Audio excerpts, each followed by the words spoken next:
Welcome everyone to another episode of Youngster Cop. Tonight we're going to be doing a special show tonight. We're going to be doing our Jurgen Klopp Appreciation Night. So it's all about celebrating the boss and all his achievements and our best memories of Jurgen Klopp since he's been at the club. Obviously tonight it's going to be me, Andrew and Sophie. Stephen might join us later on tonight, but he is working, so he might not make it in the end, but if he can, he will. So obviously, how's everyone doing tonight?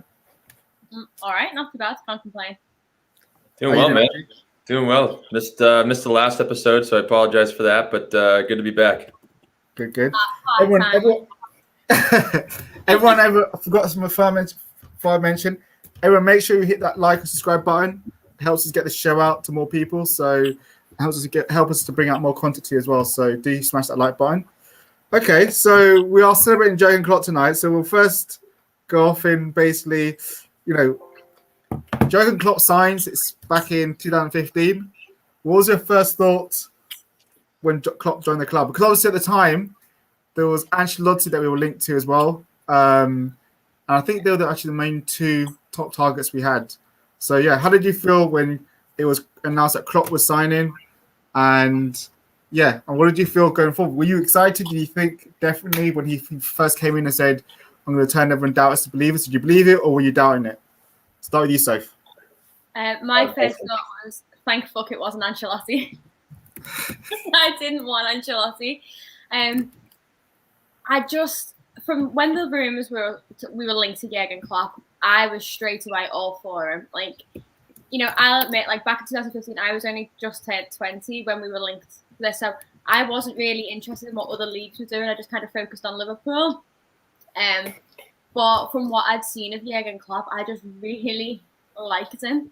And what I'd seen him do at Dortmund as well, obviously bringing them from 13th up into champions, back-to-back champions, winning the Champions League. And I know his final season didn't end on the greatest terms. He ended up in 7th. But it was the way he played and the mentality and how he interacted with his players was just something that, above all statistics and above all tactics and whatever, managerial possession, the quality of what was in him as a person is what stood out to me more for Liverpool. What you see is what you get. And for me, he just screamed what Liverpool needed, especially after having Rodgers, who didn't really get the feel of the club. He never really kind of made, we talked about it in our FSG West signings the other day. They were mostly all Brendan Rodgers signings. And for me, Jurgen was just the complete polar opposite of that. He was everything we wanted. And he was the only one I really looked at and was like, no, definitely want him. So I was made up when we got him. If I go to you, Andrew, just going to read some of the comments. Good evening, Chris. Mohammed says LFC. Welcome, Mohammed. FSG out.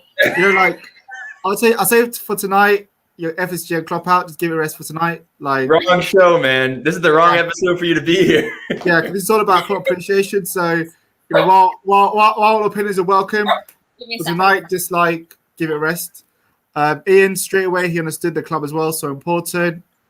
FSG out. You're still obviously going on about the Joe Willett goal. Tonight, just focus on appreciating Klopp. If you have any comments tonight, Oscar Marcus, what is there to appreciate? We're out of the top 4. Look, Oscar, I get your frustration with the season, but tonight shows some appreciation Klopp for what he's done for the club. So if you can't appreciate that, then maybe just tonight's not the show for you guys. So just leave out for tonight and join us back on the Saturday and the Friday we are doing a show. Okay, Andrew, going to you. What was your first thought when Klopp joined, and how did you feel? Well, it's funny. That was 5 years ago now, and the one thing I knew about Jurgen Klopp was his passion for the game and the passion that he brought to the team. So right away, I knew he was going to be a great fit for Liverpool. Under Brendan Rodgers, we had that 1 year where we probably should have won the title, and that's probably the best year under him by far. But that was the most passionate I had seen the fans in a while. That was the most passionate I had seen the team in a while. So obviously, I wanted to see more passion out of him, especially for what I've come to understand about the Liverpool, the citizens of Liverpool, that they completely agree with passion in their team. So, when I looked at Jurgen Klopp, he was a guy that took Bayern off their reign. He knocked Bayern off the pedestal of the Bundesliga. He brought Borussia Dortmund all the way to the Champions League final against Bayern. And whenever I looked at some of the highlights of the games, I wasn't able to watch the games live, unfortunately, over here in the States. But whenever I would watch those games or the highlights, you would just see the passion around the Borussia Dortmund stadium. I forget what it's called, but the yellow wall. It was just like it seemed like Klopp almost built that in his own way. And the way the team played football, it was just exciting football to watch. And I mean, I don't know if you want to get to the press conference right now, but that first press conference that he did was unbelievable. It was the best thing I'd ever seen. But yeah, I mean, I was really excited to get Jurgen Klopp. And one thing that told me as much as I needed to know was just on Twitter, the amount of people that were following the private jets all around Europe. Liverpool fans were so excited. So it takes us back to a time when we were yearning for someone like him to come to the club. And, what he's done since then has just been remarkable. Yeah, I have to agree with that. Like, I think what reminded me of Dortmund was the fact that because they also saying you never walk alone. So, they very much reminded me of like Liverpool in terms of how the bond with the fans. There's obviously that big match where we had Dortmund in UEFA Europa League, and then both set of fans saying you never walk alone. So it felt like Dortmund was a replica of Liverpool. So Klopp coming over made sense. His philosophy made sense. He was a breath of fresh air for me from Rodgers, Hodgson, even Dalglish to a point the second time coming around. I didn't really buy into what Dalglish was selling us the second time around. So he was just like he was a football man, in terms of like his knowledge of the game, his passion in terms of connecting with the fans. Even in the first game where he said he felt alone because so many Liverpool fans left the stands. Like he wants that unity with the fans. So I was excited, and I agree with. So while I think Ancelotti is a great manager, I didn't think he was the right manager for us in terms of building long-term success for us. Because I thought Ancelotti was like a short-term manager. You come in, spend lots of money, wins a trophy, and then jogs off to another club. But Klopp was going to be there for the long haul, trying to overhaul the whole team. So I was quite excited when Klopp joined, and I felt like, it doesn't matter how long it takes.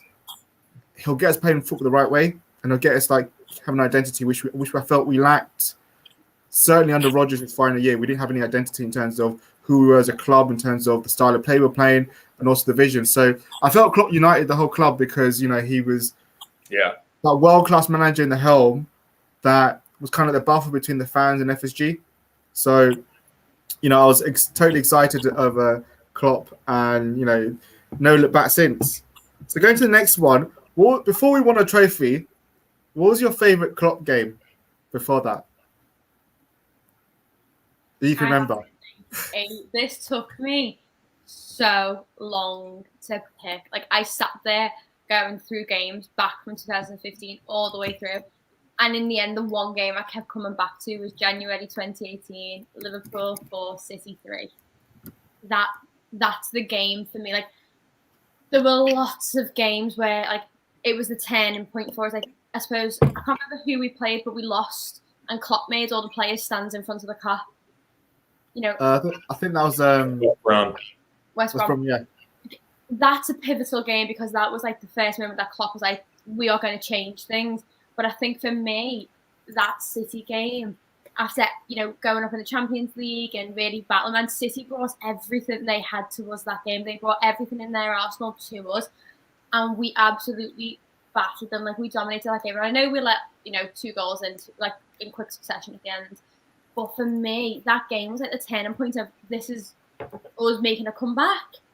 This is the football we're going to be playing under Jurgen Klopp. Now he's got the team the way he wants it. This is where he's got his signings in. People are starting to embed in the club. He made that, like you said, with him, he was able to bring that link back between the fans and the club. He was able to strengthen that bond and literally make the Kop amazing again. And he really brought the City Liverpool, like, obviously living here as well, he really changed the whole dynamic of the city. Like, it just became euphoric here, and then when that game happened, it was kind of like, oh my god, this is happening. And we played such good football as well, and especially seeing Bobby. Like, Bobby prior had always been around like Coutinho and Suarez and stuff like that, and this is the first time really seeing Bobby for me anyway, for who he was and how he is as a player, and up with Salah and with Mane, and I just thought it was electric football. And every time I see highlights of that game, I just think, oh God, I'd love to be able to watch that all over again, because it was so exciting. Like every time a goal went in, or even an attempt, like when Salah hit the crossbar, and it was so exhilarating. It was just so much fun to watch that game, and I could watch it over and over and over again. Yeah, when we scored those 3 goals in like 5 minutes, that was amazing. When Salah had the 40-yard chip of Ederson, that was probably one of my favorite goals of all time that Liverpool have scored, and just the reaction of the players was unbelievable. But I mean, the top 3 for me, I guess top 4, because that's definitely up there. But top 3 for me, actually, I agree with what Chris Welch said here. He said Liverpool 4, Dortmund 3, Liverpool 3, Man City 0. That Champions League game against City, when I think it was Ox who had the second goal, and they're like, he can hit one. Oh, he can hit one. Like, that was my favorite. That was my absolute favorite game. Liverpool Dortmund was just so many mixed emotions, and then finally get it at the very end, literally like a minute before the game was over, was absolutely incredible. And then, I mean, we can't forget about the Barcelona game, right? The Barcelona game when we came back. Yeah, and before trophies. That's where it got tricky. What's that? Before what? Before we won a trophy. Not forever. This is just basically your favorite game before we won a trophy. Oh, okay. That's why it was tricky. Okay. Well, wait. Didn't we won it that year though, right? Well, the Barcelona game was 2 years ago. Yeah, wasn't that our first trophy under Klopp? Yeah, but the games before we won a trophy. So not that season we won a trophy. This is the season before that. Oh, I see what you're saying. Yeah.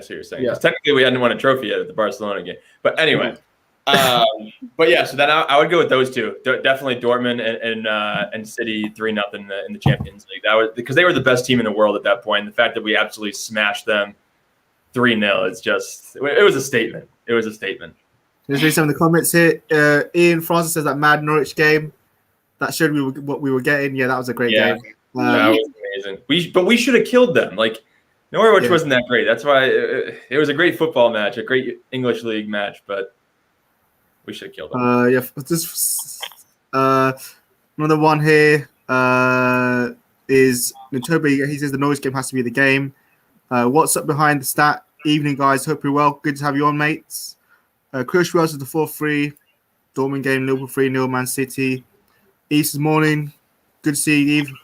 As always, to have you on. Chris Welsh was going for the European games. Ian France, that Barca game was before. Yeah. I think for me, was before, but we're talking like season before the season winning. Yeah. So what I would say for me is, I think my favourites were before we won a trophy. The 4-1 we beat Man City at Etihad in 2015. We played some sexy football. I remember the Emery Chong back heel to Bobby, to Coutinho. That was this ridiculous goal. And then also I think my other one was the Dortmund game, because we were down and out, 3-0 down. Dortmund had battered us, and then we came back and scored 4 goals, and with big old Deggsy getting that goal, and the way they all jumped into the big huddle at the end, and Klopp was just mad down, do this. What's he doing behind me? Please do that again. No, these two he's touch in the air, something that was just outstanding, So I think that was my 2 favorites.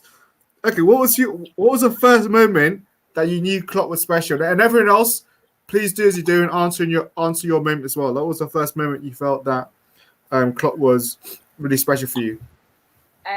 The first presser he did at Anfield, where he just said, "I'm the normal one." And that started every meme, everything. He's got a mug now with his outliners. It's saying the normal one, because that is the epitome of what Klopp was. He's like, as he says in the presser, "I'm a normal guy.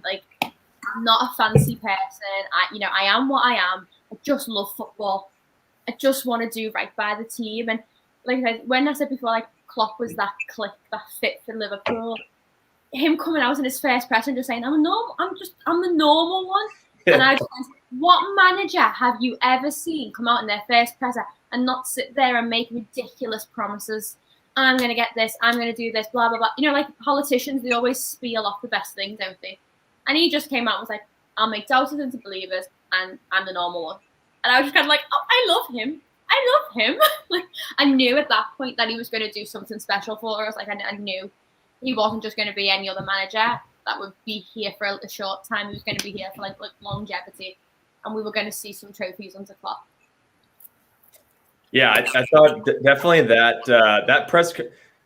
You know, there's two major events I think in the Premier League era, and that, you know, one of them was when Jose Mourinho came to the Premier League with Chelsea. He said that he's the special one, but then when Jurgen Klopp came, he actually, I thought, changed the way the Premier League played for the most part. I don't think teams were pressing nearly as much as they are now. You know, Pep Guardiola had to adapt Man City to Liverpool's press. That, you know, you're starting to see them press a lot now. But his press conference, when he says that he's the normal one, and then he says from doubters to believers, and that's just something that's the bigger one for me. I mean, that's just something that we all kind of got behind.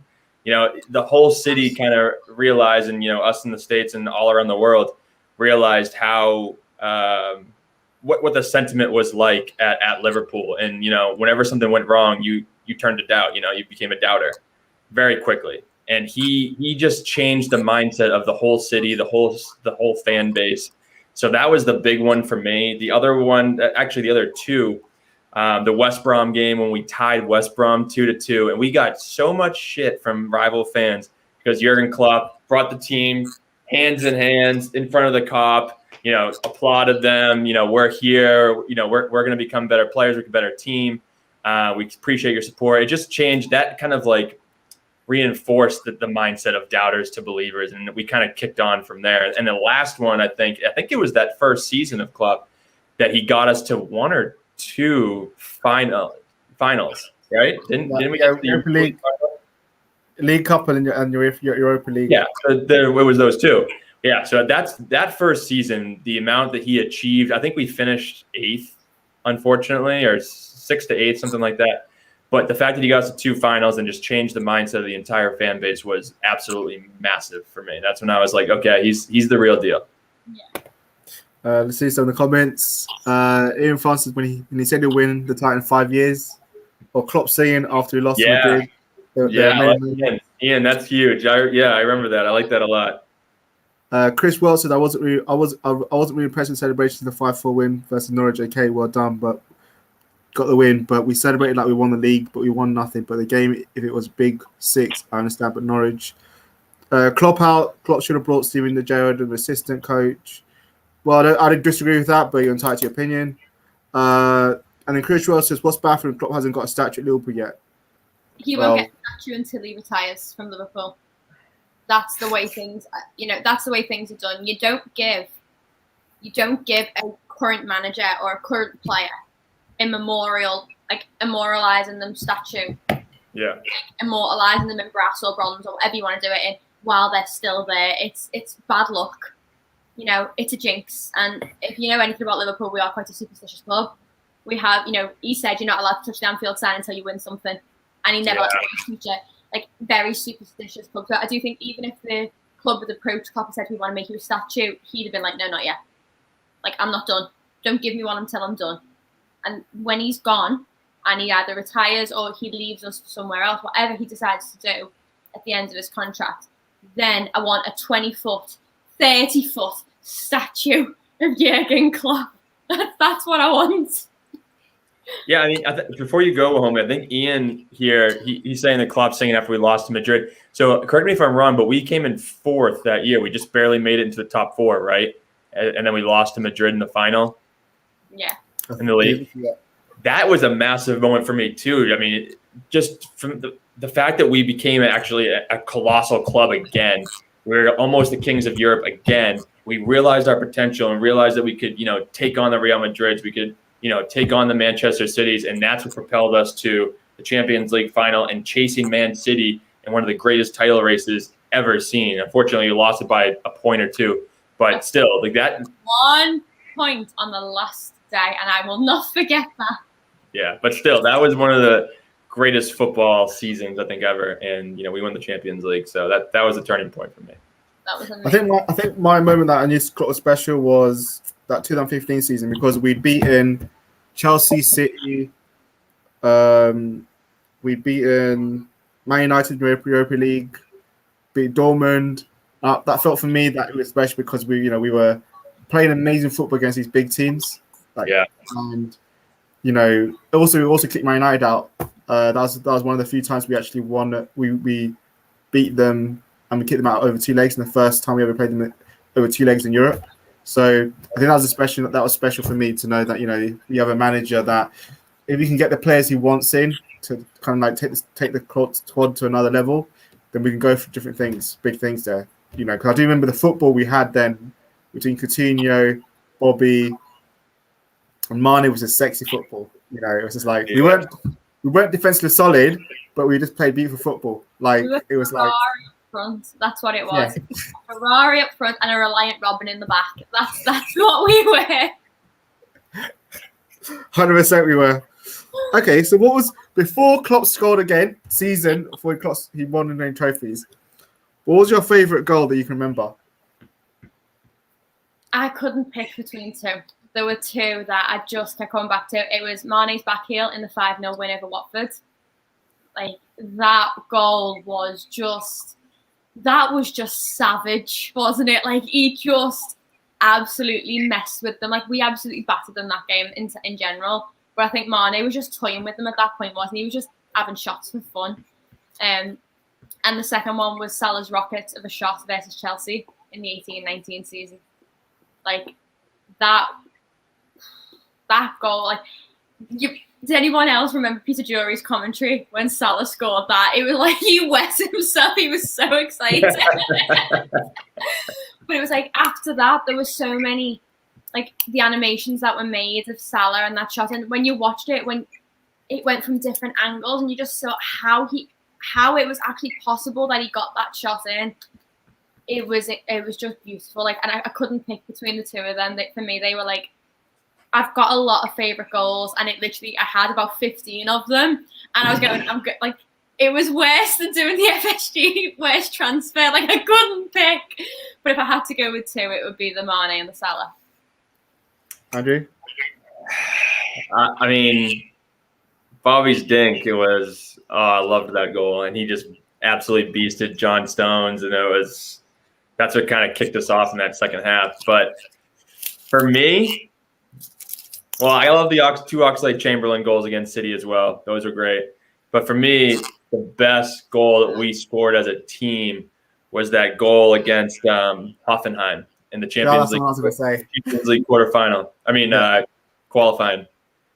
Like the movement of the team, the through ball by Gini to Mane or Firmino, and then the flick and then the tap in by Chan. It was just. And then Klopp in the background saying that's football. Like that's the epitome for me. It was just a beautiful game right there. And it was just, I watched that goal so many times. Like that's what you want in a football match. You want to see plays like that. That's the beautiful game. I think I wasn't going to go for that goal because that's an amazing goal. Because he took it. I think for me, my favorite goal was Salah versus, as Ian Francis just said, the Salah goal against Tottenham. That should have been a match winner. He had no right to score that goal, like the skill he did there. And I was like, that's just the match winner. That's even a match winner because it was a sexy goal. And I was furious at the time when Spurs went down the other end and equalised. Harry Kane cheating, But that was disappointing.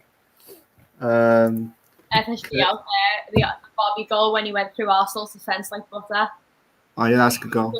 I remember watching that because we lived at my mum and dad's at that point, and obviously me and my dad are like big Reds, and Keith is an Arsenal fan, and we're watching that game, and as Bobby like sat them all on their arse, me and my dad we just absolutely bullied him for days. Every time Keith came home from break, my dad would go, "Hi Keith." Like that's all it was all the time. Like our front door was there, and then our stairs, and my dad used to just sit on the stairs and wait for Keith to come in, and then he'd be like, "Poor guy." That's all he did. All the time. My dad was the biggest wind-up merchant for him. It was amazing. So that was a really good one. I do agree with that. Just read some of the comments here. Chris Ross says Liverpool 2-0 Salah rocket before that game. Some Chelsea fans actually abused him.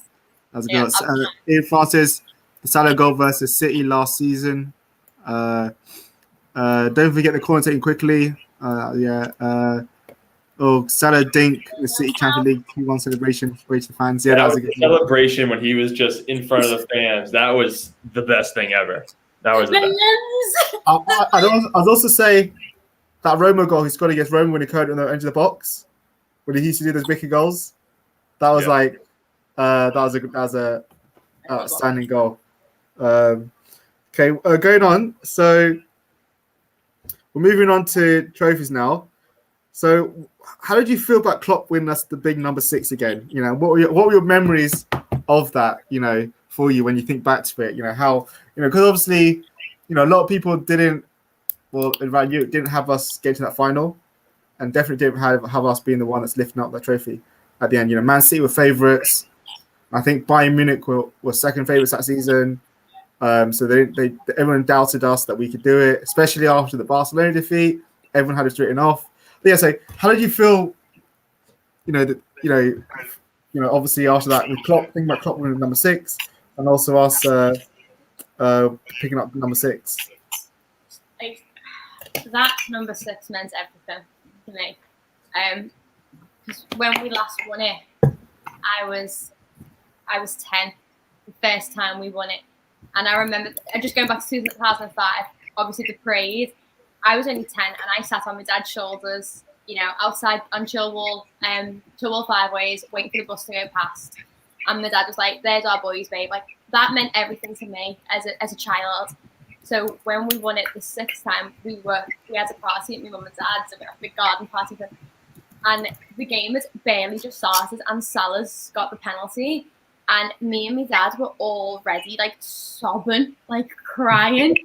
And we were like, oh my God, this is happening. This is actually going to happen. And it was just amazing to have that feeling again. And I'll always say my dad's my biggest thing for football. That's where it comes from. I love football and my relationship with my dad. And to do that again, but as an adult, was everything to me. And just watching the way, it wasn't the best final in the world, but it was more that we've got number 6. Number 6 is coming. And then obviously as the game went on, it was evident that we were going to win it. The more drunk we just got, and the more we danced around. And I don't know if you've seen the video that I've actually put it on my Twitter quite a few times with me and my dad celebrating at the end of it. And my mum's walking around with a lemonade bottle going, there's an empty lemonade bottle. And you can just see my sister in the background going, what does that mean if we won something? Because she doesn't follow footy. And then you just got me and my dad in the corner crying, hugging. And that video just sums up everything about that win. It meant so much more than football to me. That was my childhood, revisited in a day. It was incredible. Bringing home number 6, and this time it wasn't Stevie. It was his successor. It was Henderson. It was a whole new team under Klopp, and it was everything we wanted. And the first big trophy we won under Klopp was the big one, the big ears. You couldn't have asked for a better first trophy, could you? It was everything to me. Yeah, I don't know what else I could say. It was amazing. I don't know if I can add anything to that. A Liverpudlian actually, who was there for it, but I think it was just Jurgen Klopp personified. He fulfilled his promise of delivering a massive trophy in 4 years, and I just remember after the Barcelona game, just the players and the powerful moment of all of the players singing "You'll Never Walk Alone" in front of the Kop. It was it made me proud to be a Liverpool fan. It was probably one of the coolest things I'd ever seen in sport, and definitely one of the most powerful moments I'd ever seen in sport. So, and even at the end of that game, I think it was at the end of the Champions League final that Jordan Henderson went to his father and was just bawling in his arms, and just you could just see the relief, the pride, everything just came out, and the emotion captured was absolutely beautiful, and it just meant a lot. It meant a lot to a lot of people, and it was just great to finally get number 6 because we know we all wanted it for a while. Yeah, I think it's more like when you watch the end of that final, where, like the end of the Barcelona game, that was like the point where we kind of knew we pretty much won it. Like for me, anyway. So I didn't want to watch the Barcelona game. Like I was adamant after that 3-0 when I did not want to watch it, and like Keith forced me, and he was like, "Just watch because if you go out, you're going to want to watch it, lads, like properly." And he forced me to. And I've never been so happy, but I actually had to stand in the garden and shut the door when it got to like the extra time. I was like, I'm too scared to watch it. Watching the lads at the end of the game, like just sat on the floor, like in disbelief, like, oh my God, we've just done another comeback. We've done another European comeback. And I think it was like when you see like Genie sat like in the middle of the pitch, like hands on his knees, just staring, think like the relief they must have felt, and they must have felt really numb, like disbelief, like we've just done it. Oh my God. Oh yeah. But it was just all the photo of Trent after we won the final, and he sat in the tunnel with his medal around his neck, and you're just like, oh, like a 6-year-old, you would be so proud. Proper tear jerking in it. There's really some comments here. Glenn Knightley, good to see you, Glenn. If you want a good Arsenal podcast to go follow and watch, do check out Glenn's channel. He's one of the good ones out there for Arsenal. So good to see him tonight. Chris Welsh says Henderson won more Premier League and Champions Leagues than that overrated fraud Paul Pogba. Don't talk to me, Man United fans. FSG out says Man United fans were impressed after that Champions League final. They were. Chris Welsh echoes again. Henderson going to his dad after lifting the Champions League trophy. Glenn Knight says it meant a lot to Arsenal fans, in terms of us beating Tottenham. And that's Shia final against Tottenham. After I couldn't drink after, I couldn't remember that night. I got so drunk and done so many illegal drugs. Great night for me. I think a lot of people are doing drugs and drinking that night if they're into that. Yeah, I think for me, because that's the second Champions League final I'd seen after the 2005 one that we won. I think this was special after like disappointments of 2007, and then disappointments of Kiev, and I felt like this is even sweeter because it felt retribution. Salah, kind of like a year later, comes back to wins the trophy. Felt retribution because I think like we beaten Bayern Munich that year, Barcelona, and we deserved to be in that final. We've beaten some of the big giants, we deserved to be in that final, and it felt good to know that, I'd preferred that final to being against City because I'd love to have beaten City in the final, but Spurs got there by merit. But it just felt like we were back dining in the big leagues. We're back at the top of the table. Because Klopp put us in. We weren't like there was a period for a time. Under Benitez, we were ranked number 1 team in Europe, and it'd been so long since we'd been at the top of the table. And I felt that Klopp restored Liverpool's pride in Europe, and people knew that Liverpool are a team to be reckoned with, to be feared with, to be respected, and that they can go to anyone, whether it's Barcelona, City, anyone, and beat them over 2 legs and go through. So, and that was the key thing for me. And it wasn't the best final, but it was just like that divot goal kind of shone for me in terms of like him coming in and getting the winner, because all the criticism he had for Divock over the season, like to get that goal was huge. And I just felt like what Klopp showed in that final as well was the difference between why he's a world-class manager.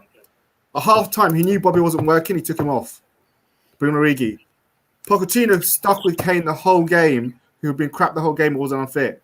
Spurs were shadow the team. They were. Yeah, he was back from injury, but he shouldn't have been playing. He should have started. They should have gone with Mora. The game in general, wasn't he? Like he rushed him back. Yeah, but I remember Kane before the game saying that if I don't start the game, I'm going to consider my future. Does he basically say that if I'm not starting? So he put him under huge pressure to start him, and he was crap the whole game because he wasn't fit. So for me, that again shown for me while Klopp was a world class manager. So it was like it wasn't as special as 2005, but it was a great night. And I felt that it felt good to be a Liverpool fan again after so long without having won anything for us. So the best part about that final was after the final whistle, that video of Jurgen Klopp for like 8 minutes, and he's just running around to every single player and hugging every single player. That's the best part. And I don't know. I've watched it a few times. I don't know who got the best hug.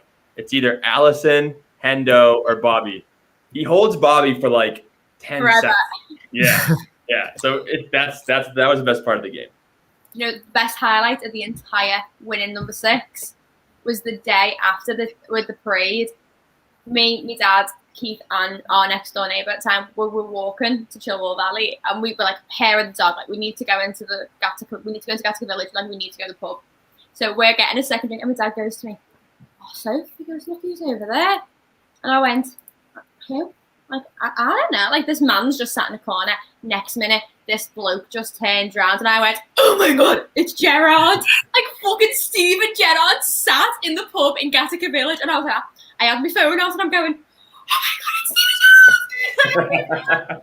And he looks up, and I was like, "I'm gonna go fucking say hiya." And my dad was like, "He's hungover, so you can't." I was like, "Fucking watch me! Like, you do not meet Steven Gerrard on Champions League parade day and not say hello." So I'm really sorry. I said to her, I was like, "But can I have a hug and can I have a picture?"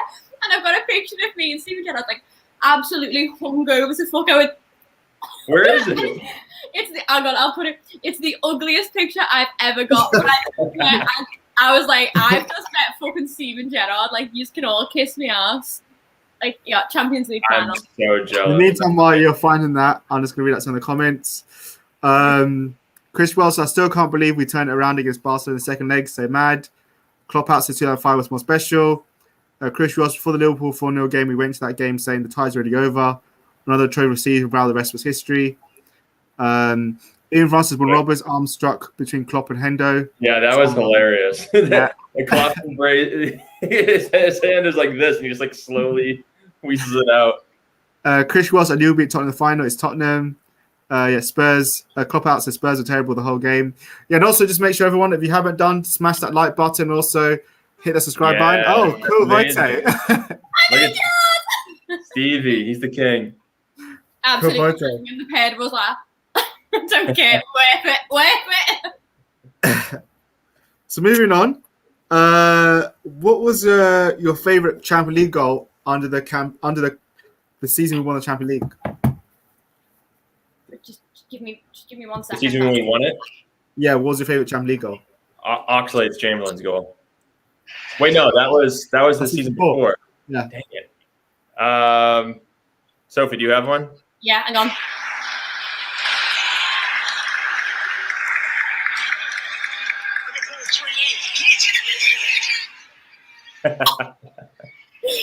It has to be corner taken quickly. Like, that's iconic, that goal. Yeah. Like, 100%. It was either corner. I loved when Mane turned Neuer at the Allianz, like when he turned him and just spun him around and sat him. That was great. But corner taken quickly is like the iconic goal. Like, of all the goals scored in that comeback, you see Shaqiri walk and take the corner and Trent's like, lol, nope. Because all of Barcelona's defence are they're too busy complaining about getting the corner given to Liverpool in general that Trent just takes all the opportunities and Divock just throws himself at it. It's like, it's just such an iconic goal. And even now, like, 2 years later, you only have to go corner and you go, corner, take it quickly, Origi! Like, you all shout it. No, that's the goal. It's the goal. All right, I'm not going to pick that one because it's already been picked. But it is the goal. It's the goal. Same game, Gini Wijnaldum's header, for the third goal. That was like, the pop blew off of Anfield. Everybody lost it. The game was tied. We were going to win. Everybody knew, Barcelona knew we were going to win. That's what happened. And it was just, he came on in the second half, didn't start. One of the few times he didn't start in a big game. And he got two clutch goals for us. That's like, even the Gini Wijnaldum haters can't take that away from him. And it was a beaut. It was an absolute beaut. It's the fact that, like, he goes into the goal and, like, robs the ball. It's like, no, let's go. Keep going. Like, he doesn't celebrate. That was his first goal. He doesn't even celebrate it. He's just kind of like, carry on, let's go. Let's keep going. Like, you literally see him, like, grab the ball. He just goes, fucking go. Let's go again. Yeah. But, yeah, that Geni's goal, like, that flying, like, spider monkey header was incredible. Yeah, I think for me, I'll probably go for the Mane goal because I can't really think of any ones before that. That was amazing goals that we scored. I can't remember that. I think we scored a good one against Porto in the Yeah. away game, but I can't remember how the goal worked. So I'll go for the Mane because of the Van Dijk pass, the Mane turn, and it's because it was against Bayern Munich as Yeah. well. That was fantastic. And to do it in the Allianz Arena, and actually tear Bayern Munich apart was beautiful. So I think that was mine. Just looking at Ian Francis Gini's header versus Barca, brilliant. That's a great header. I think that's all what people have said. Okay, going to the next question. Moving on to the Premiership. How did it feel, Klopp winning number 19 for you? What were your memories of that season?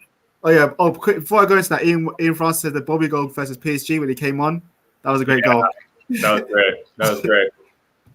Yeah. So going to the question, how did it feel, Klopp win us number 19 after so many years of people slating us, laughing at us, winning Liverpool in the league, and the fact that he was the man to bring us a trophy, turn us from doubters into believers. And what was your memories, of that season, especially after the heartache the season before, missing out by a point, just to the ghost goal against City. So, how did that feel for you, Sophie? I'm going to be genuinely honest. I still feel robbed. I feel robbed of that. 30 years we've waited for this elusive trophy to come back home, and we finally had an amazing 13 points clear at Christmas, 72 points, at the top of the table from February. We were absolutely dominating it, and then obviously a worldwide pandemic came along and was like, lol, Liverpool, no. It just felt like the worst luck possible. That could only happen in our winning season. I'm not going to take away from the fact that we played amazing football, but after Project Restart, we knew we kind of won it, and the games weren't the same. It was really difficult, and I feel like the shine was taken off it, especially not being able to have a trophy parade as well. That really did it. But Ian Francis said that it felt great, but COVID left a sour taste. It just took the cherry off the top of it for me. On the day we actually, the final game where we lifted the trophy, me and my friends, we went out into town and we were watching it in the pub, and then afterwards, 86th minute or something, just as the last goal went in, we went out outside Anfield, and obviously there were flares, and it was an amazing environment, amazing atmosphere out there, considering everything going on. But you were there for that? Yeah. That's yeah, awesome. I was outside. We were outside the gates. So we left about 4 or 5 minutes to go, literally after the last goal. And we got there just in time because after that last goal went in, everyone kind of left. And then you couldn't get anywhere near Anfield. We were literally at the gates. And it was amazing. Everyone was just singing and cheering and dancing. And you could just feel how happy and relieved everybody was to have it. But at the same time, it was really disheartening to know that there was no one inside the stadium we were standing outside of. And that our boys were stood there on a platform lifting it alone. And that made it really heart-wrenching in a way, because it's I just want to be, 50 feet that way. I just want to be 50 feet inside that stadium, not out here. I know they could hear us and they could see everything with all the flares and the fireworks we were setting off, but it just ruined what should have been an absolutely amazing memory. And even now, we can't do a trophy parade for it now. It's too far gone. It feels like something we'll never get to celebrate. But then equally, we won the league. And I had bragging rights for the entire fucking year. Every time someone said something, I tried to won the league. Won the league. Won the league. Yeah, but won the league. The Sky's green. I won the league. I didn't care. We'd won it. But I just wish it hadn't happened with the circumstances, especially off the back of the season we had before, where we lost it by 1 point. We had the best title race possible. We won the Champions League. Then we won the league the year after. It felt like poetry in motion. And then COVID just slapped us about. So for me, I was happy we won it, but it just wasn't. Number 6 was better for me because I got to actually celebrate it and be there. Yeah, I just thought it was. I agree. It was just bittersweet. yeah, we won it, and like the initial emotion and like the celebrations were awesome. It was great following around the players on Sky and like hearing Hendo talking about it, hearing Trent, hearing Jurgen talk about it with Kenny and all of them. That was great. But it felt very underwhelming after that. You know, it was just okay. Now it's still COVID. We're still playing the season. There's no parade. They're gonna have 2 weeks off, and the next season's gonna start. It was just like it never happened. We never had time to celebrate it. So unfortunately, while it was awesome, I was really hoping they would do it again. But you know, it really just showed how this team is really resilient. I know that we haven't seen it this year as much due to all the injuries, but you know, we lost the Champions League final to Real Madrid. Next season, we came back and won it. We lost to Man City the Premier League title by 1 point. Next year, we came back and won it by 18. So like that's just how these guys are, and I have no doubt in my mind that next season, when we're fully fit, we're going to be right back up there. And Champions League or not, we're going to be back up there. And I really think we're going to push Man City for the title. I know United's going to be there, Chelsea's going to be there, but we're still a very formidable team. Lads, I've just thought of something. When we won the league last year, obviously we couldn't celebrate it because of COVID. You're not going to be able to celebrate this year's league win either because of COVID. Liverpool playing 4D chess. That's what we've done. I don't know. You think? We forfeited the title so that we don't win number 20 with no fans. We win number 20 next year when the first trophy parade is allowed for 2 years. Imagine how amazing that's going to be in the city of Liverpool. Think of number 6. The millions of people we had on the Dock Road. Triple it. You best come over from the States for that when we win number 20. Swear to God. Best believe. We'll be on the live album together. I'll just read some of the comments here. Ian Francis says it felt great, but COVID left a sour taste. Ian Francis, Lovren drove there as well. What a legend. FSG out says, you mean, well, if you want to be pandemic, that's basically like saying Real Madrid 6 Champions Leagues that don't count. So name change doesn't really change the fact that you won the trophy 19 or 7 times. So, you know, maybe FSG, you've got a bit of taste right now in terms of Liverpool. Like, I'd go for Ork, mate, because, you know, that's just really sad you think that way. I think for me, read a book or something. Yeah, I think for me, like, it was after years and years. So my brother's a massive Arsenal fan, big season ticket holder. So I grew up with, you know, the stupid doubles in '98, them winning it in '96 with George Graham, and I had it shoved in my face all the time. The Invincible era, I had all that shoved in my face. So to win the league title, with him saying you're never going to win any title in my lifetime, was just like, it was so sweet, and just to shove it in his face, and I still shove it in his face today now. So that, you know, we won the league title. So, but yeah, it just felt sweet, and it just felt like, you know, Liverpool back at the top of the table again. Like we were back at the best team in the Premiership, and we deserved it. Like no one could criticize us. No one could say we didn't deserve it. You know, we were the best team in the Premiership that season. We'd beaten everyone that season. So, you know, it just felt so good. And also the fact that, you know, that Klopp delivered on his promise.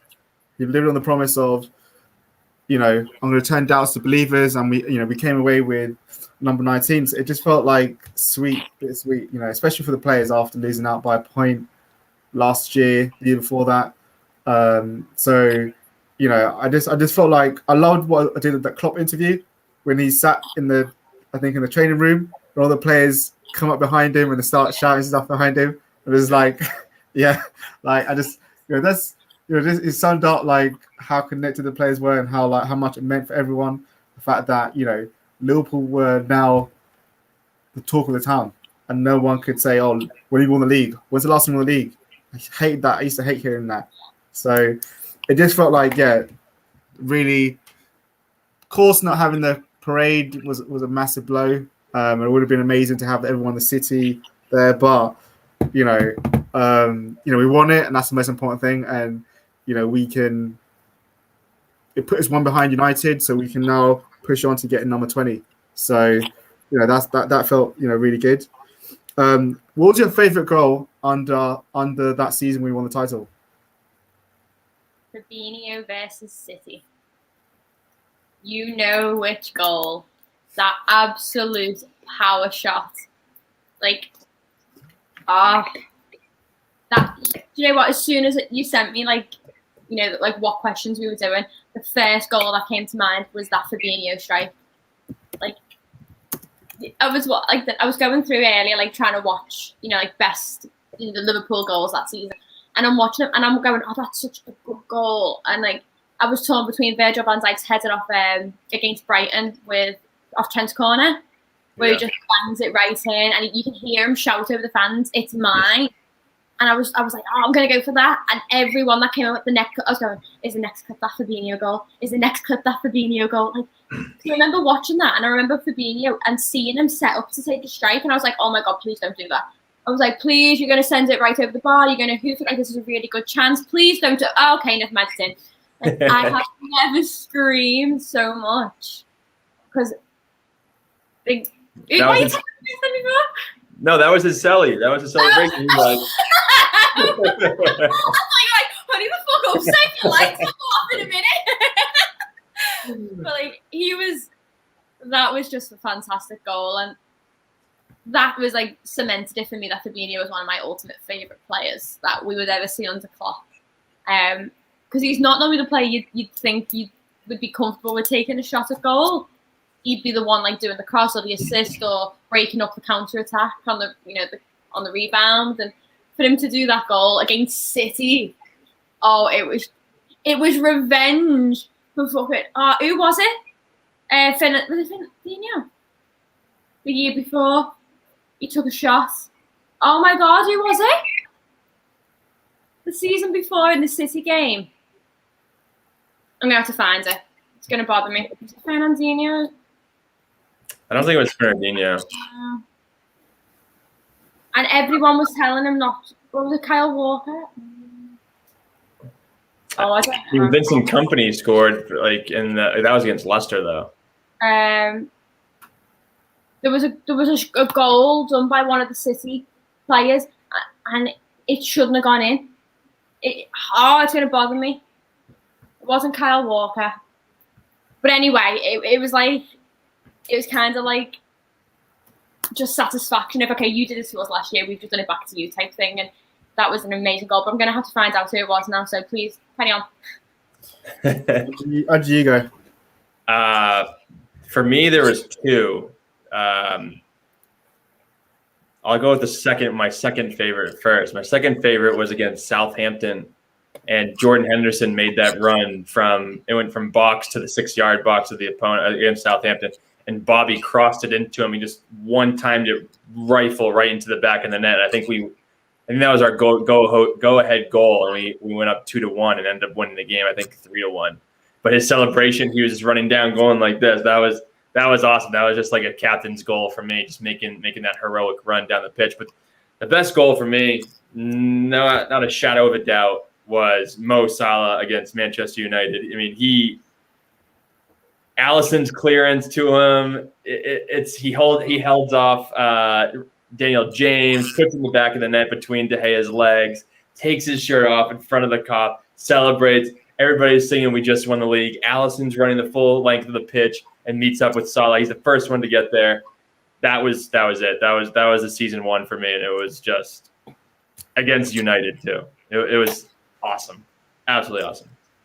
I think for me, my second favorite was Bobby versus Wolves, because how massive that goal was. We were potentially throwing the title away that game against Wolves, and then Bobby came up with that big goal where Wolves actually batted us that most of the game, and we scored in the last minute. And then I think for me, my favorite was the Trent goal against Leicester, because that was when Boxing Day, we'd come back from the World Cup Championships. Everyone had written us off saying Leicester's going to be a banana pill for us because Leicester's been playing good.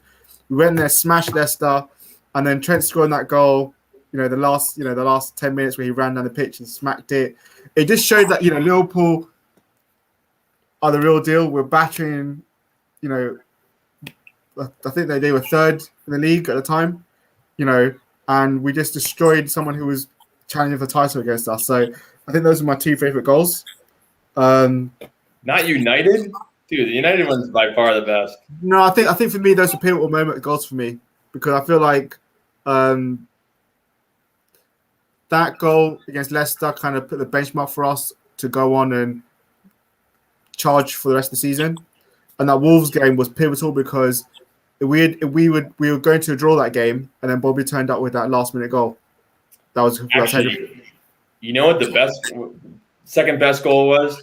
Against City, the switch from Trent to Robertson, one touch cross to Salah. Oh, that was probably the best goal. That's probably the best goal. Oh, I forgot about that one. That was amazing. Absolutely amazing. It was all the kick. There's 3 touches. 3 touches. Yeah, that was a great goal. Oh, that was such a good goal. Yeah, that was a great goal. I still can't remember who it was, by the way. I'll have to find out later in the sense. It's bothering me. You know when it's sitting at the back of your head and you're going, I remember the goal, but I can't remember who scored it. I'll find it later. All right, moving on. What was your favourite Klopp interview? I had to pick between a presser and a post-match. I couldn't just kind of pick. So my favourite presser, I had 2. My favourite one of my top favourite was in 2016. A journalist from The Sun asked Jurgen Klopp a question, and he turned around and straight away went, I do not answer things from The Sun. I do not respond to questions from The Sun. I have no involvement with The Sun. He said, you can sit there, you can listen, you can write whatever report you want to write, but you will not ask me any more questions. And for me, he'd only been with us a year at that point, and that was like, this man gets our club. He doesn't just get our club, he gets our city's history and the absolute hate we have for that rag of a paper. Like, he's not even English. He has every right to answer that, being a professional. Like, every other manager would probably have just answered that, but he had respect for his city and his club and his fans that he just didn't, he refused to answer it. And for me, I was kind of like, yes, fuck you. And then the other one was the PSG pre-match conference where the French translator's in his ear and he goes, ooh, that's a very... I was going to say that one. And he's like, that's a very erotic voice. Can you say it? I rewinded that and was laughing because it's his face. He just kind of goes, Go there? that's quite nice.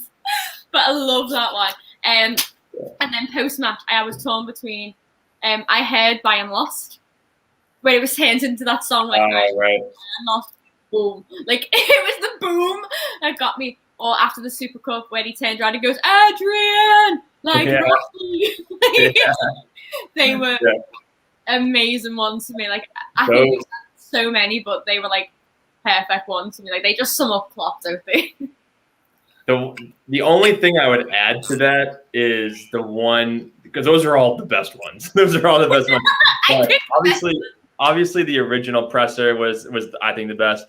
But then after we beat Man City, I think it was that 4-1 game, and afterwards the interviewer is like, "Oh, what did you think of the game?" And he just goes, "I only have one word to say, boom." And he starts like cracking up laughing. That was the best. That was like just Jurgen Klopp in a nutshell for me. The translator one was my number one. That was my number one. That's a very erotic voice. I'm a bit boring. I'm just gonna stick the Premiership one because I felt like you see the emotion, how happy he was for the fans to have won the league title, how much it meant for him as a manager, and how, maybe the other one is when he said that we will fight. Was a big one for me, kind of like for Barca. Yeah, we will fight, and see what comes up. And even after that, when he said that was the most amazing match he'd ever seen, like he didn't know how to describe it. Everyone else, if you give us your top Klopp interview moments, and if you haven't yet, do smash that like and subscribe button. Helps us get out to more people. There were 6 in the chat. Blade Brown. I don't know what the hell you're talking about, man. Like, how do you come in here and say this? This is just blasphemy. Like, Jurgen Klopp, the best thing that happened to Liverpool in the past 20 years, and you're gonna write this up there? I just don't get it. These people for me are what you would identify as a very fickle fan.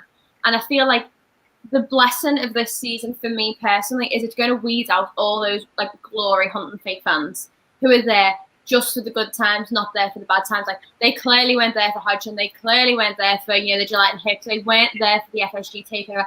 They didn't see anything between the after 2005 onwards. They didn't lose the Premier League nearly twice. They didn't lose in Kiev. Like they weren't there for any of that. They came in when the going got good.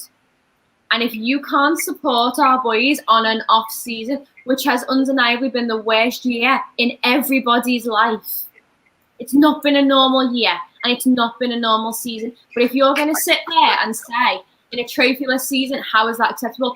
Then why don't we say the same for every other manager in the Premier League, La Liga, Bundesliga, the Italian League, the Turkish League, any other team that hasn't won top spot? It's not excuses. It's fact. So there are what? How many teams are there in our Premier League? Remind me again, quickly, before I forget. I'm on one. How many have we got? Well, how many games left? 6 games left, remember. No, how many teams have we got in the Premier League? Oh, there's what? 20? There's 20. 20, yeah. 20, yeah. That's what it was. When your mind goes blind. So there's 20 teams in the 38 Premier League, games. right?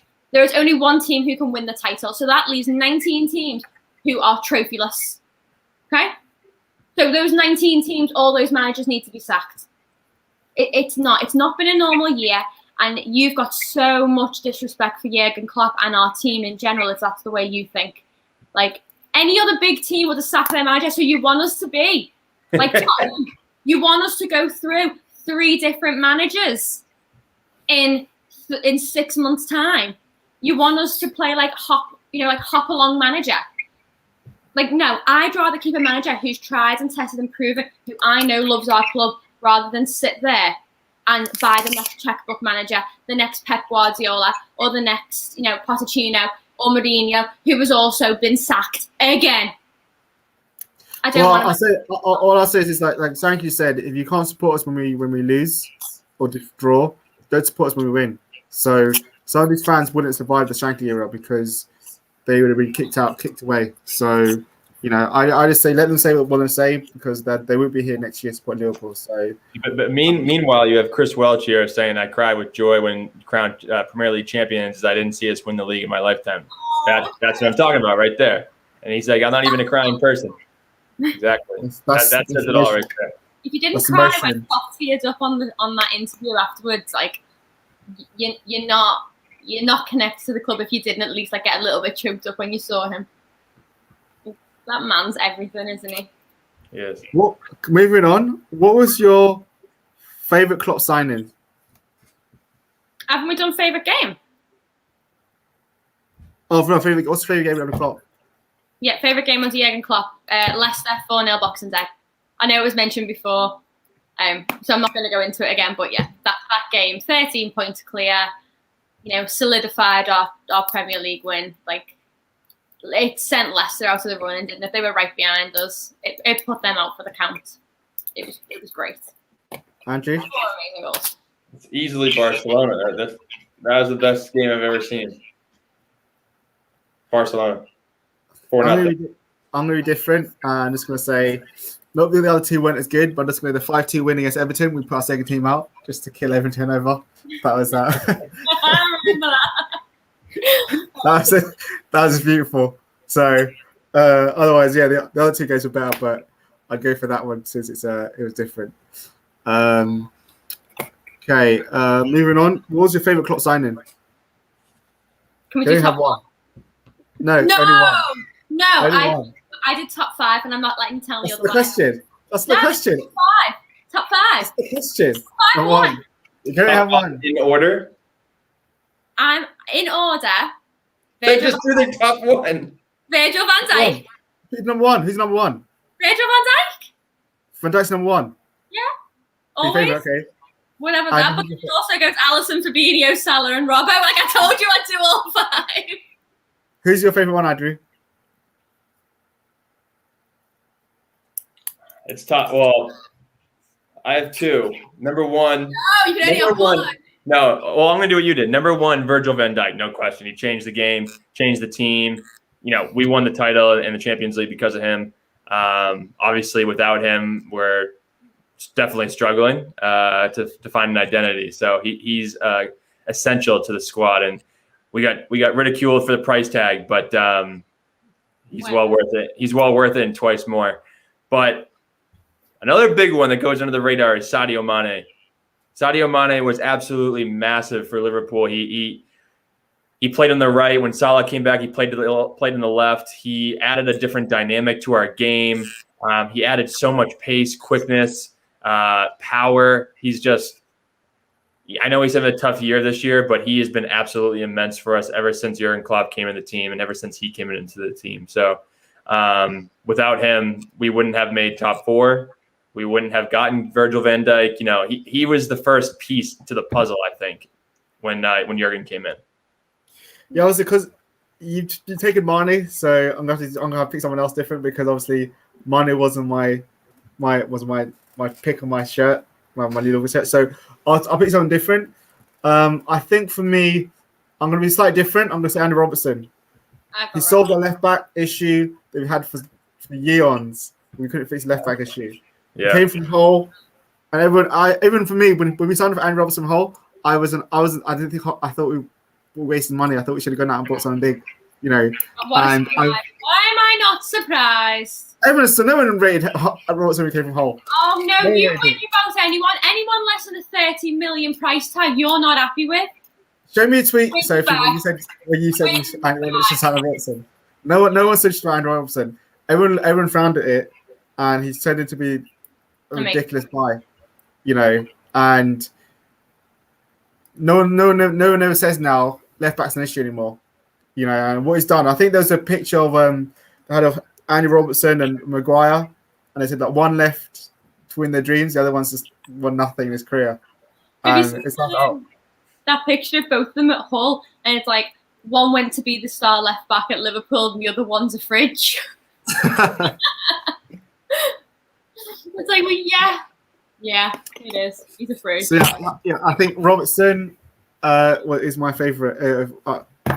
Different because of what he's done and the fact that he probably would have never dreamed of winning Champions Leagues, League Cups, Super Cups if he hadn't joined Liverpool.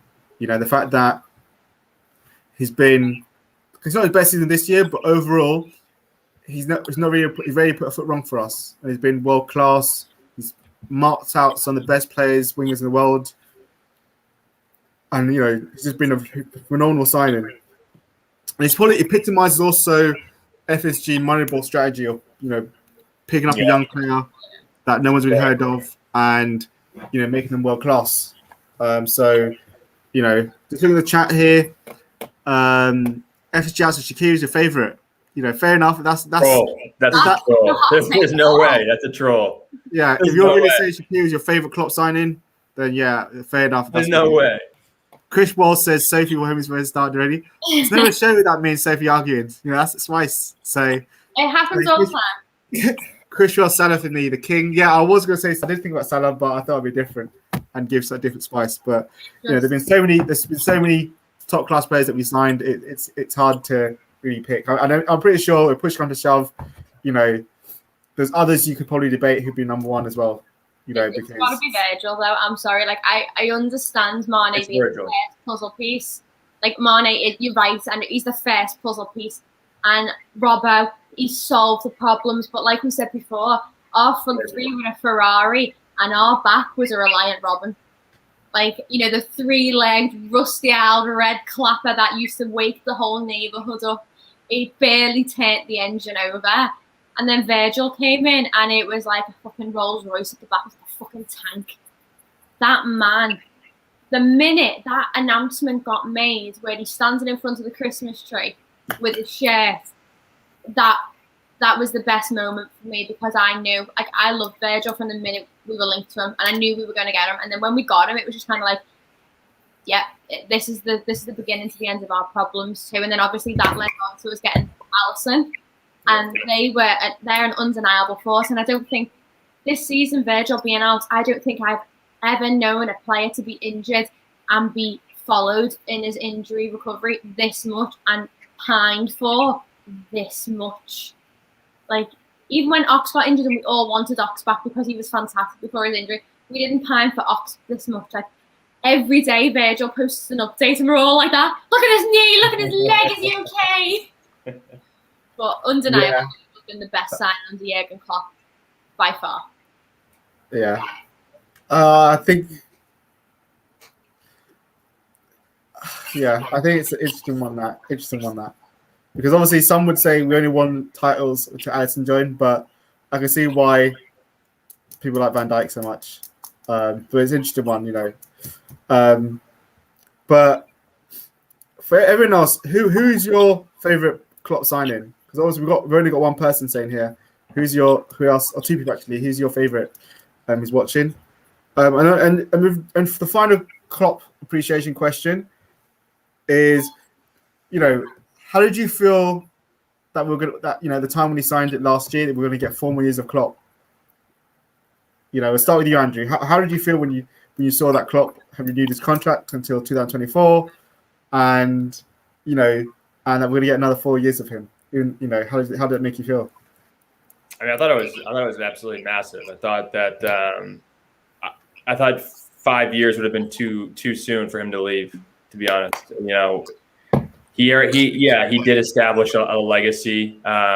He's obviously one of the greats now, but I'm glad that he decided to stay to ensure that transition.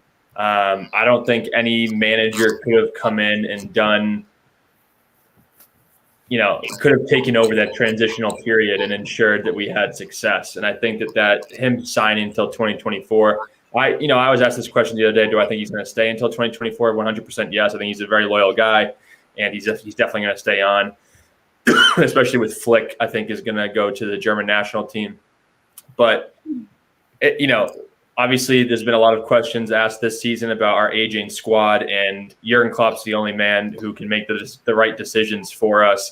The summer is going to be massive. We're going to see who comes in, who goes out, but I'm glad that we have Jurgen Klopp at the helm because he's the one who's going to lead us forward. He's the one who's going to ensure this transition, and he's going to one that ultimately will allow the next manager to take over with a pretty damn good team and a young team once 2024 comes around. So, oh my God, it's Charles! Oh my God, he's back! Charles! Yay! Where have you been, brother? Where have you been? Charles, we've been wondering where you've been for so long. So How's good your to see you. quadruple going? How's your double going? How's your one trophy going, hon? Good to see you, mate. Good to see you. Everyone else, make sure you smash that like button and subscribe if you haven't done. I think for me, for Sophie, how did you feel Klopp sign a new contract? I don't really think there's much you can add on what Andrew said. Like, I think he summed it up, really perfectly there. Like, Klopp has extended his contract. He could have extended it 2 years to fill off the legacy and then go. But he's extended it a little bit further, knowing that he can put in place the aging squad. Like, we have got an aging squad at the minute. We need to bring in fresher blood, but we need to give them a transition period.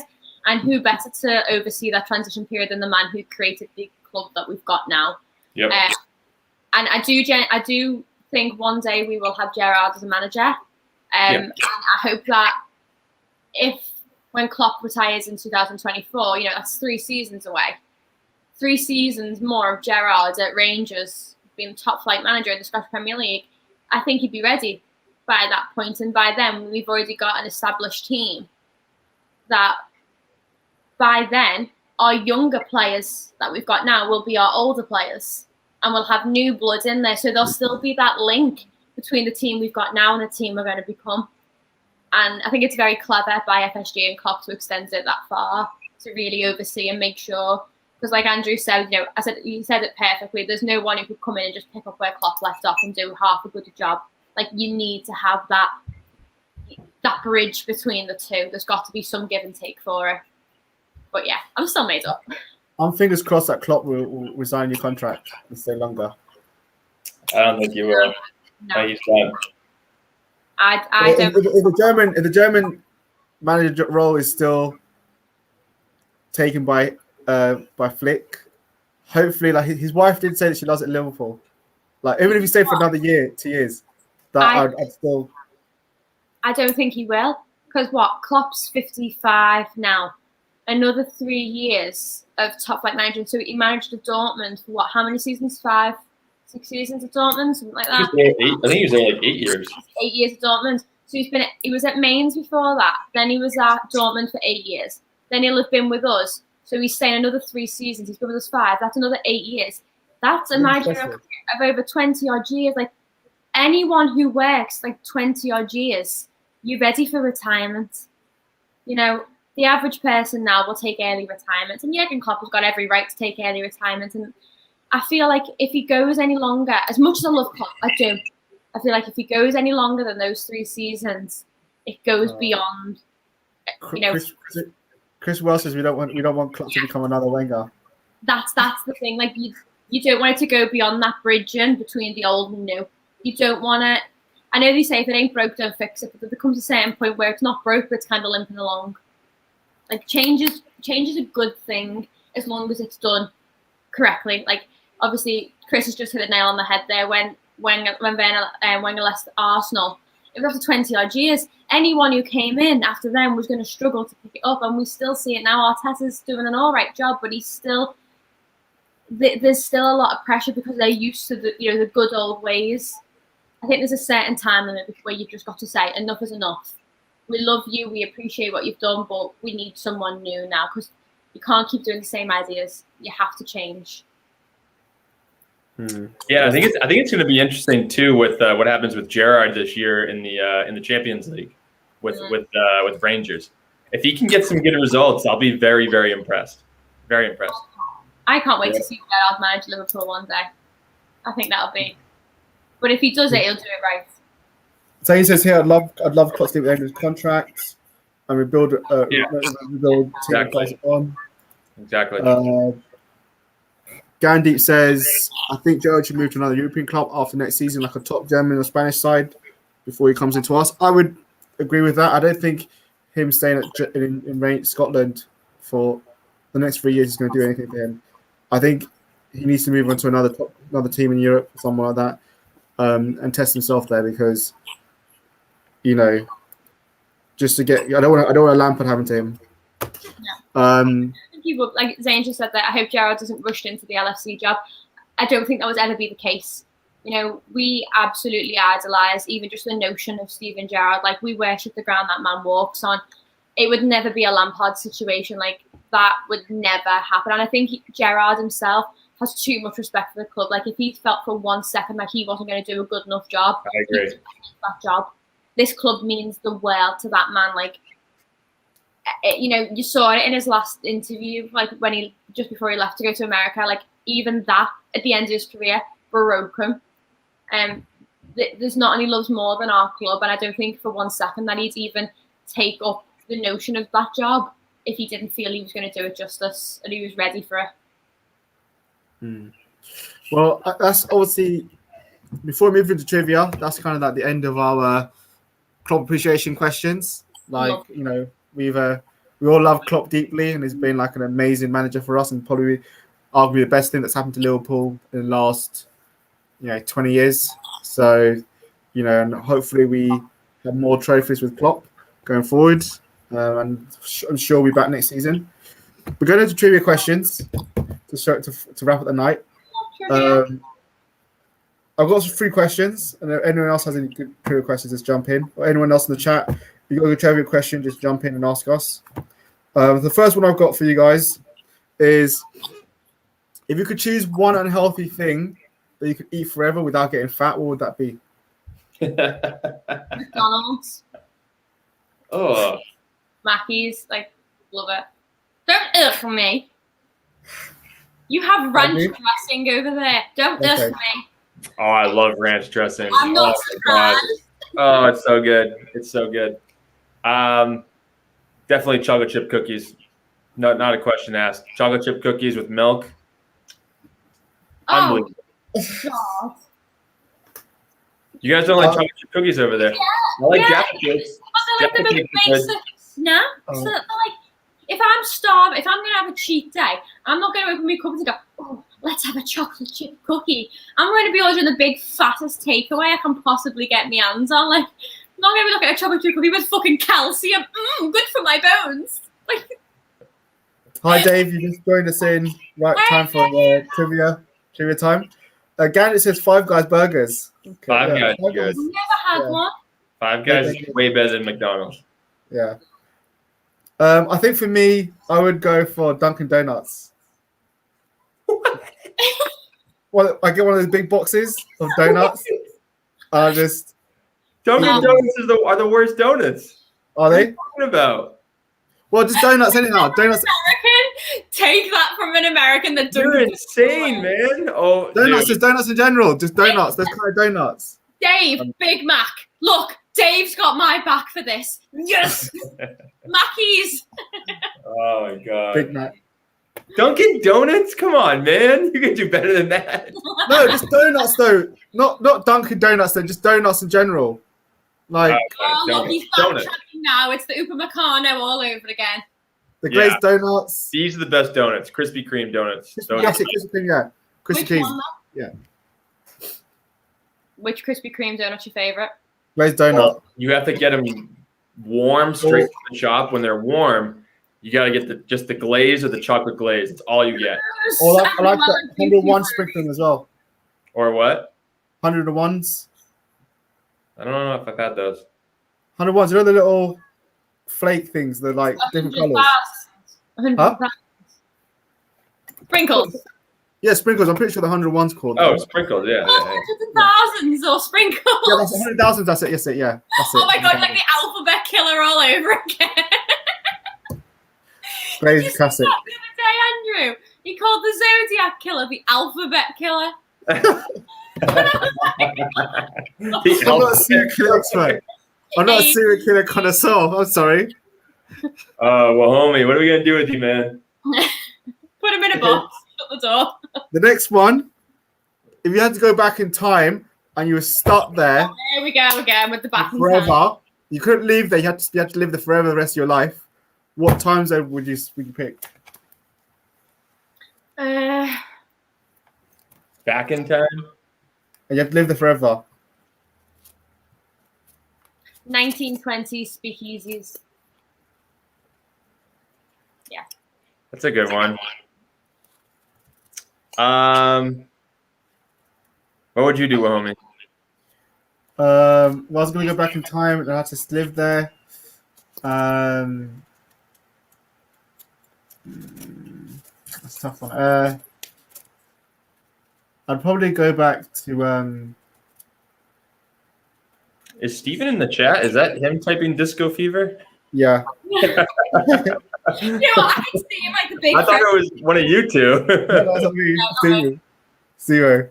I'd go back to Roman days because life was quite good for Roman days. No, dude, no personal hygiene back then. You'd have been dead at 30. He'd have been dead about 5 years ago. I think what 1940s, what do you say, Zoe? Sophie? You said the 20s.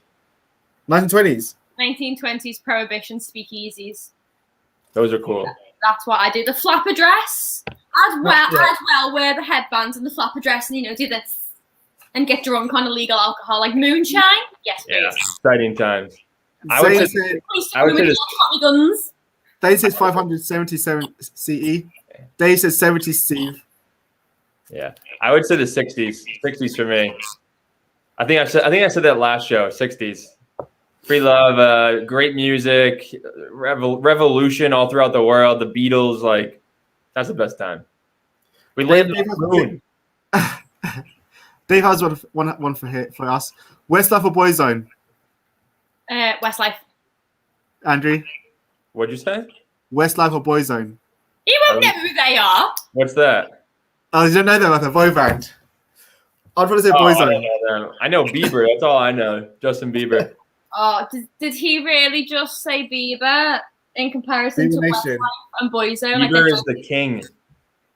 Dave, do you want to slap him or shall I?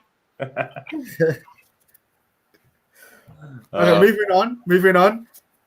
My last trivia question. Would you rather be famous for finding Bigfoot and having real footage of him or Loch Ness Monster? Would I rather what? Be famous for finding Bigfoot? Bigfoot and have real footage of Bigfoot, or find real footage of Loch Ness Monster?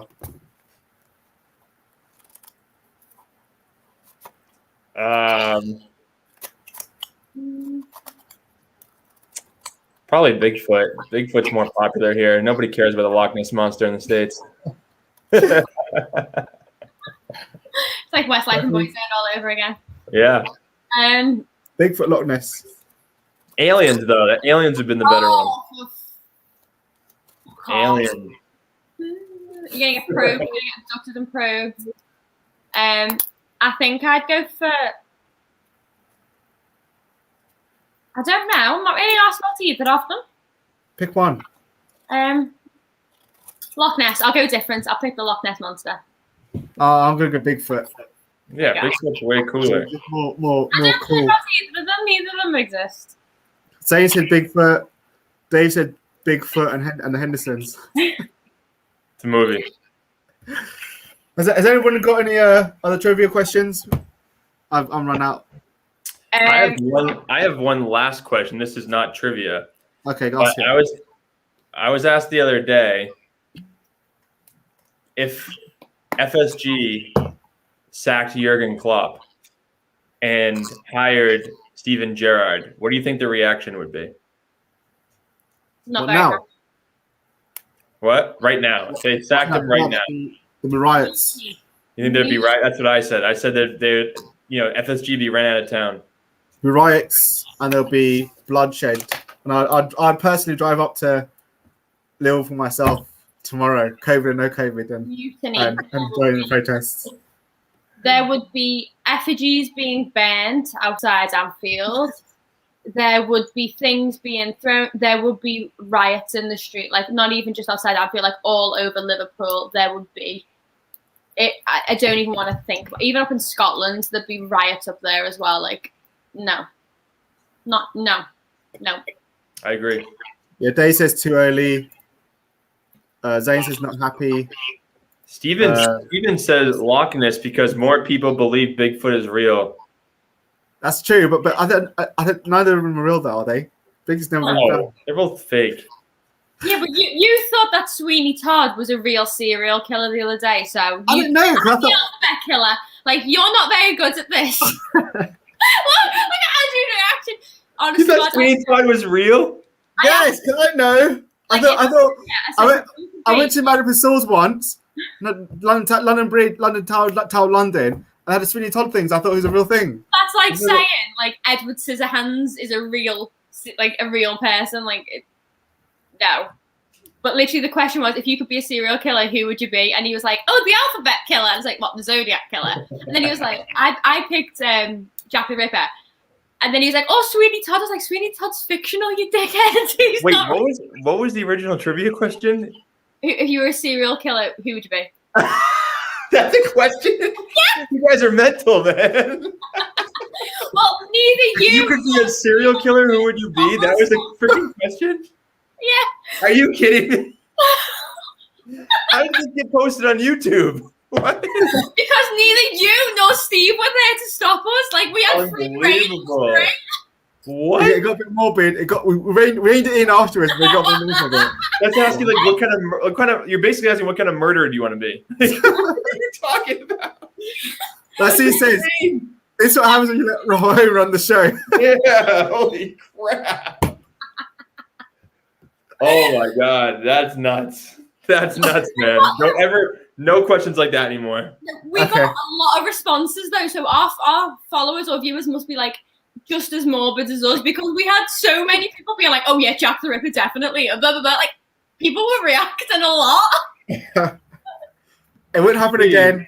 It will happen again. It will happen again. Next time it's me and Sophie will be less morbid.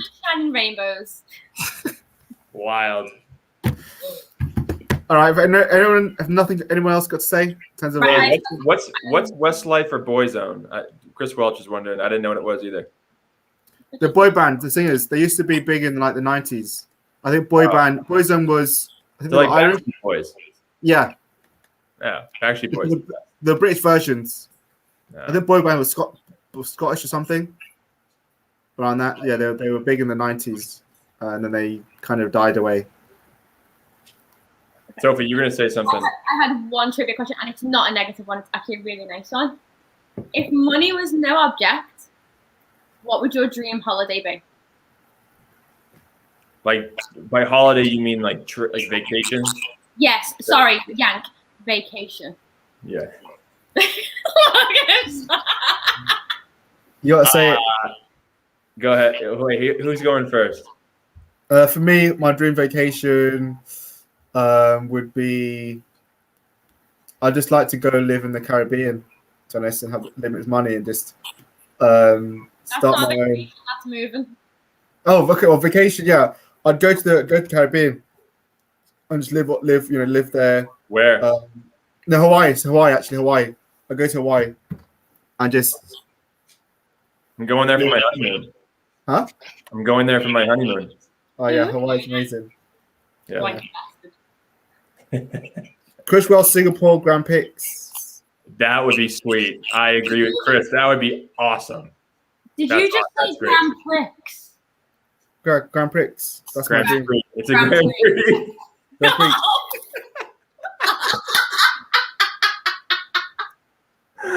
Oh, whoa, you're having a tough day, man.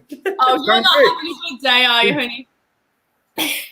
Aruba's great. Aruba's great. They need to stay at home. Stay at home.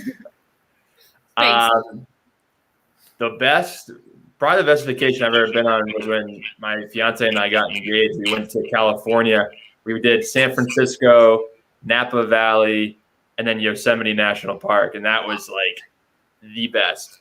It's either that or Zermatt, Switzerland, one of the two. Oh, see, if I had unlimited money for a holiday, I would do a worldwide cruise. They cost about 30 grand, and they take like 3-4 months. And I would love to do that, like a worldwide cruise. Because just going off yours, then like my favorite holiday was mine and Keith's cruise when we got engaged.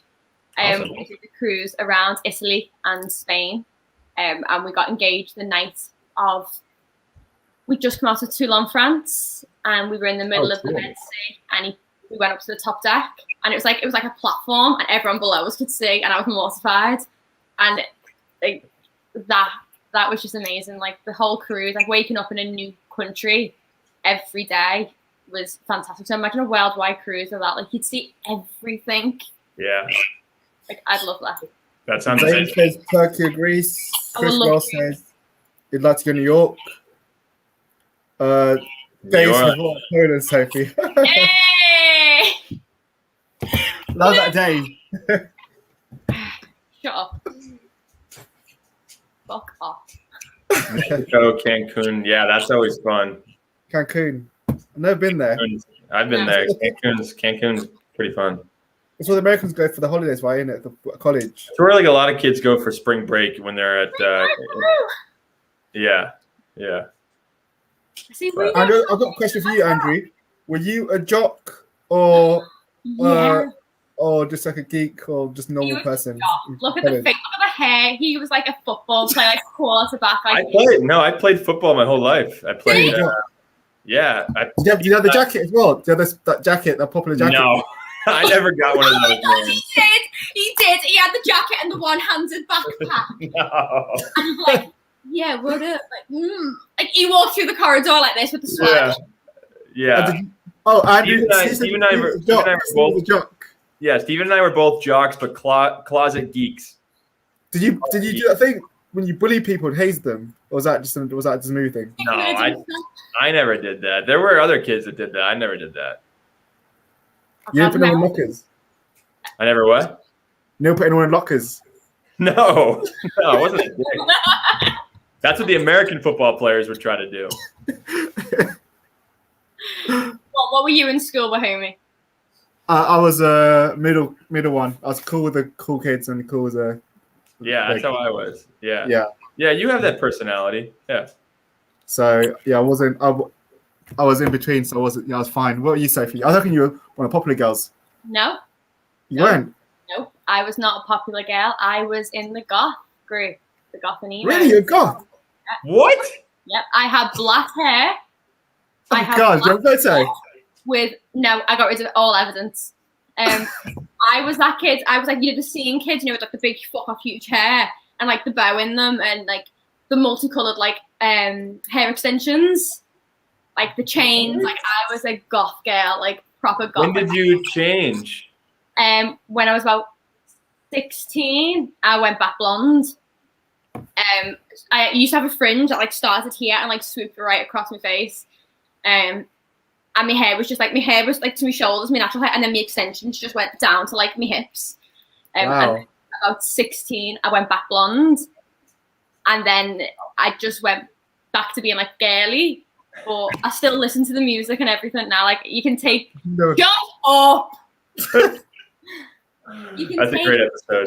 The goth away. You can take me out the goth, but you can't take the goth like music and that out of me. But no, I was a goth, and I was like the geek as well. So I like double whammy. Like I was the nerd that always did writing class, like always did my homework, always answered the questions.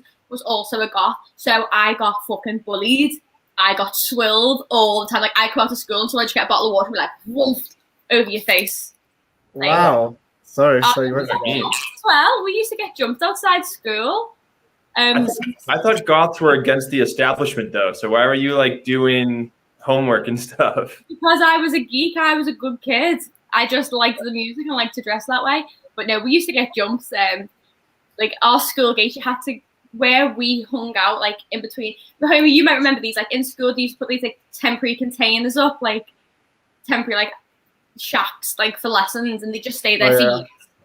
And like we had like in between there is where we'd sit, but to get out of school, you had to walk past us, and like the scallies, like the chavs as we call them, like blocked us all in one day, and like the lads in the group had to like form a barricade around us to stop us from getting jumped because school was fucking brutal. Oh my god, crazy! But then as soon as I went blonde again, it stopped. So crazy. I never thought you was a goth. Yeah, that's nuts. Yeah. Did your school really get told off for hazing national news, as Steve says here? Yeah, so there was like before the coaches arrived for American football practice, I was out playing. I was out practicing, but before the American football coaches came out, they did like this hazing thing where they would, kind of beat up some of the underclassmen. And one kid picked up one of the underclassmen, and he was a little challenged. I don't really know why he was on the team, but he like threw him into the ground and he ruptured his spleen. And it was like national news. Wow. The kid almost like died or something. Did they actually get in trouble? Who did it? Yeah, no, they knew who did it and everything. The kid admitted to it, but yeah, I don't know. Wow, See, I just like to point out that you're saying that I got sinister bringing up serial killers, and you're bringing up like hazing and like rupturing and killing kids. So who's the worst out of us two here? I didn't bring that up. I don't know what you're talking about. That was my brother. Dave says I was Michael Jackson when I thought I was. Steve comment too there. It all makes sense now, because if that's about me, I'm going to come down to Miami. I'm going to kick your head in. About you. Definitely about me. Hey, Doug, good to see you, mate. Anyone else got anything funny to say? No, but I just find it funny how we've got a jock, a popular, and a goth. It's like a bad joke, isn't it? A goth, a jock, and a popular kid walk into a bar. Like I'm just waiting for something. The goth gets jumped and the other two watch. I like Doug's. I just stepped into conflict. I thought I was a serial killer. Oh. No. Dad joke of the day. That's bad. All right, I gotta jump off, guys. All right, so let's wrap up now because we should all just go anyhow. Yeah. So we should all just go to bed. So obviously, thanks everyone for tonight. Like, you've been amazing in the chat. Thank you for joining us and celebrating Klopp Appreciation Night with us. It's been a fun night. We'll be back again Friday for Friday's Final Word, and then we'll have our Man United preview on Saturday. So check that out. What the hell does that mean, man? And then on Sunday we'll have our match reaction in terms of lineups. We'll have our watch along, and then we'll have a post-match reaction. So we've got some more content coming up for the rest of the week for you. And make sure you haven't, smash that like button, and also subscribe, and also help us get to 500 subscribers. We are on the road to 500. So tell your friends, tell anyone with the Liverpool fans, with the not Liverpool fans, everyone's welcome. Tell them to subscribe and come join us and watch us, because we're going to have a lot more amazing content coming up for you that we've got planned. Otherwise, it's been a pleasure. Andrew and Sophie, always fun podcasting with you guys. When's the next show? Tomorrow or Friday? Friday, yeah. Okay. Yeah, hopefully we'll have Stephen back if he's not with his work. Otherwise, up the Reds. We need the new box. And we'll see you. We'll see you guys soon.